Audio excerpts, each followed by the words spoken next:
प्रशांत कोरटकरचा कोल्हापूरच्या कळंबा मध्यवर्ती कारागृहातील मुक्काम 1 दिवसाला आता वाढलाय। जामीन मिळूनही कोरटकरची उद्या दुपारपर्यंत जेलमधून सुटका होण्याची शक्यता आहे। आज महावीर जयंती असल्याने कोरटकरच्या जामिनावर प्रशासकीय कारवाई आता होणार नाही।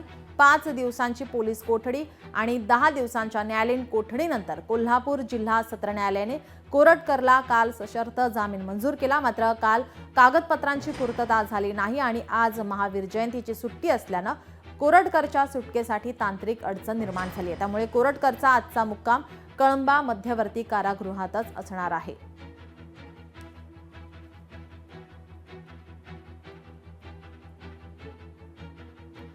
आपले प्रतिनिधी सतेज औंधकर आपल्या सोबत जोडलेले आहेत। सतेज, कोरटकरचा मुक्काम 1 दिवसाने आता वाढलेला पाहायला मिळतोय। कळंबा मध्यवर्ती कारागृहातच आता हा मुक्काम असणार आहे।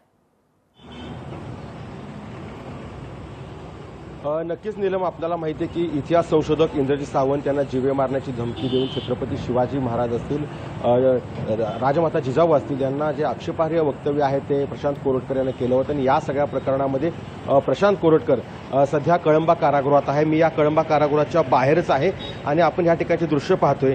याच कळंबा कारागृहातील अंडा सेलमध्ये सध्या प्रशांत कोरटकर याचा जो मुक्काम आहे तो पाहायला मिळतोय। खरं तर कोल्हापूर जिल्हा सत्र न्यायालयाने यापूर्वी प्रशांत कोरटकर याला 5 दिवसांची जी आहे ते पोलीस कोठडी सुनावलेली होती आणि सध्या 10 दिवसांच्या तो न्यायालयीन कोठडीत सध्या आपल्याला प्रशांत कोरटकर आहे तो पाहायला मिळतोय। याच जेलमध्ये आतल्या अंडा सेलमध्ये त्याला कडक सुरक्षा व्यवस्थेमध्ये ठेवण्यात आलेला आहे आणि आपण पाहिलं तर प्रशांत कोरटकरचा जो आजचा मुक्काम देखील कोल्हापूरच्या याच कळंबा मध्यवर्ती कारागृहात असणार आहे। काल खरं तर न्यायालयीन कागदोपत्री प्रक्रिया वेळेत पूर्ण झाली नसल्यामुळं आणि आज महावीर जयंतीची शासकीय सुट्टी असल्यामुळं ही तांत्रिक अडचण आहे ती आता निर्माण झालेली आहे।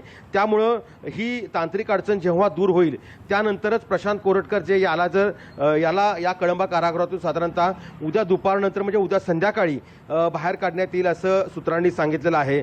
जामीन मिळून देखील प्रशांत कोरटकरचा मुक्काम जो आहे तो कळंबा मध्यवर्ती कारागृहात असल्याचं आपल्याला पाहायला मिळते। एकूणच जर पाहिलं तर सध्या प्रशांत कोरटकर हा न्यायालयीन कोठडीत आहे आणि याच कोठडीमध्ये सध्या प्रशांत कोरटकर असल्याचं पाहायला मिळतंय। इतिहास संशोधक इंद्रजीत सावंत यांना धमकी दिल्यानंतर त्या प्रकरणामध्ये कोल्हापूर पोलिसांनी अगदी गतिमान तपास आहे तो केला होता। या सगळ्या प्रकरणामध्ये प्रशांत कोरटकरनं ज्या 2 वापरलेल्या गाड्या होत्या त्या देखील कोल्हापूर पोलिसांनी जप्त केलेल्या आहेत। शिवाय तपासामध्ये प्रशांत कोरटकर ज्या ठिकाणी राहिलेला होता म्हणजे त्या ठिकाणचे सीसीटीव्ही फुटेज ताब्यात घेतलेले आहेत। शिवाय त्याला जी आर्थिक रसद पुरवलेली होती अशा 5 जणांना समन्स देखील बजावलेले होते आणि त्यातील 2 जणांना देखील ज्यावेळेस पाहिलं कोरटकरला ताब्यात घेण्यात आलं त्यानंतर न्यायालयामध्ये नेण्यात येत होता त्यावेळेस मोठ्या प्रमाणात आंदोलन करण्यात येत होतं, घोषणाबाजी करण्यात येते। मोठ्या संख्येने या ठिकाणी आपण पाहिलं की कारागृहाबाहेर किंवा न्यायालयाबाहेर मोठ्या संख्येने लोक जमा झालेली होती। आता उद्या जर त्यांना बाहेर काढण्यात येईल, कारागृहातून बाहेर काढण्यात येईल, तर त्या ठिकाणी कशा प्रकारे पोलिसांचा बंदोबस्त आहे?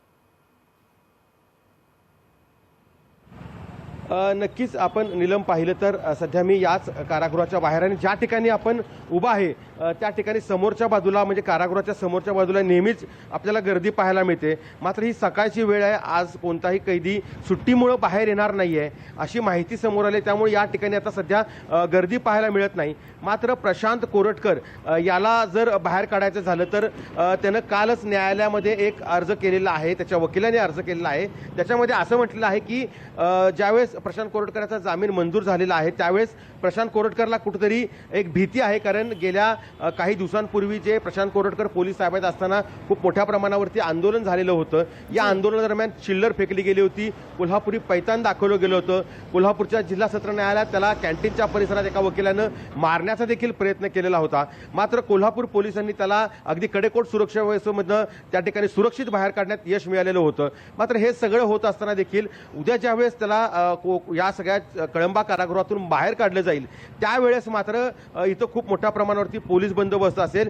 शिवाय त्याला पोलीस बंदोबस्तामधूनच कोल्हापूरच्या कळंबा कारागृहातून नागपूरपर्यंत नेलं जाणार असल्याचं देखील सूत्रांनी सांगितलेलं आहे। त्यामुळं पोलीस अगदी दक्षता घेऊन याला प्रशांत कोरटकरला इथून सुरक्षितपणे नेणार असल्याची देखील माहिती समोर आलेली आहे। त्यामुळे एकूणच जर पाहिलं आपण दिलेल्या सविस्तर माहितीसाठी